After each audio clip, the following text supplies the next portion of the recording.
இன்னைக்கு எனக்கு ஸ்நாக்ஸுக்கு என்ன கொடுத்துருக்காங்கன்னு பார்த்தீங்கன்னா அவுள், அதுக்கப்புறம் கருப்பட்டி, நிறைய கருப்பட்டி, தேங்காய், அதுக்கப்புறமா கொஞ்சமா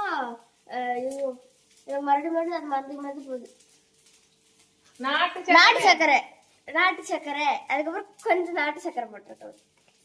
இது வந்து சாப்பிட்டீங்கன்னா நல்லா ஹெல்த்தியா இருக்கலாம். அவளும் நல்லது, தேங்காவும் நல்லது, கருப்பட்டியும் நல்லது, எல்லாம் நல்லதுதான். சூப்பரா இருக்கு. இது எங்க அப்பா இருக்காங்களே, வாழைப்பழம் இருக்குல்ல, அது நல்லா பிசைஞ்சு வாயில ஊட்டி விடுவாங்க, உருண்டை பிடிச்சி தருவாங்களா, சூப்பரா இருக்கும். நீங்களும் சாப்பிட்டு பாருங்க, சூப்பரா இருக்கும். அப்ப எனக்கு மத்தியானத்துக்கு என்னமா வச்சிருக்கீங்க? நல்லதா வச்சிருக்கீங்களா?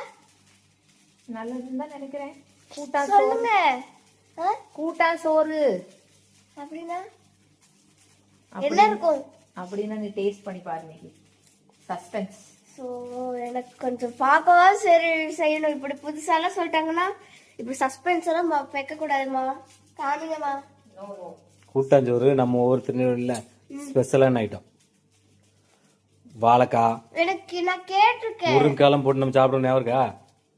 முருங்காய், வாழைக்காய், பருப்பு சாப்பாடுல இது வந்து நம்மளோட அட்வான்ஸ்.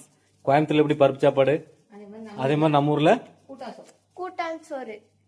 நீ சாப்பிட்டு உனக்கு ஞாபகம் இல்லை. சரி போங்க.